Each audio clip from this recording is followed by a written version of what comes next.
আসসালামু আলাইকুম ওয়া রাহমাতুল্লাহি ওয়া বারাকাতুহু।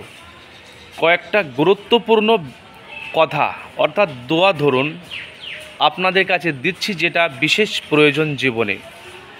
কোনো মুসলমানের সঙ্গে সাক্ষাৎ হলে প্রথমে বলবেন আসসালামু আলাইকুম ওয়া রাহমাতুল্লাহ বা আসসালামু আলাইকুম। আপনি আসসালামু আলাইকুম ওয়া রাহমাতুল্লাহ বললেন, এর মানে কি জানেন?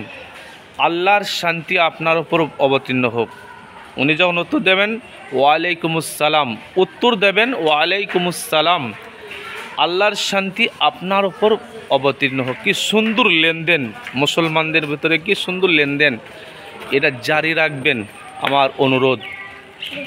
যদি কোনো মানুষ আপনাকে জিজ্ঞেস করে ভাই কেমন আছেন, এক কথায় আল্লাহর শুকরিয়া স্বরূপ বলুন আলহামদুলিল্লাহ। সব রকম আছে আলহামদুলিল্লাহ, আল্লাহর শুকরিয়া করে নিলেন, সব রকম আল্লাহর শুকরিয়া হয়ে গেল, আপনি ভালো আছেন। অসুস্থ যদি থাকেন পরে আবার বলুন যে একটু অসুস্থ আছি বা এই অবস্থা আছি, কিন্তু আলহামদুলিল্লাহ পড়বেন। এটা আপনার কাছে বিশেষ অনুরোধ। কোনো মানুষ যদি আপনাকে বলে ভাই কালকে আমার বাড়িতে মেহমান করতে আসবে বা আমার কাজে যাবে, এটা করে দিও, বলবেন ইনশাআল্লাহ, ইনশাআল্লাহ বলবেন। এটা বলতে হবে। আব্বা জানেরা, ভাইয়েরা, কোনো কাজ করছেন সুন্দরভাবে চলছে, কেউ যদি জিজ্ঞেস করে ভাই কেমন চলছে, মাশাআল্লাহ খুব সুন্দর চলছে।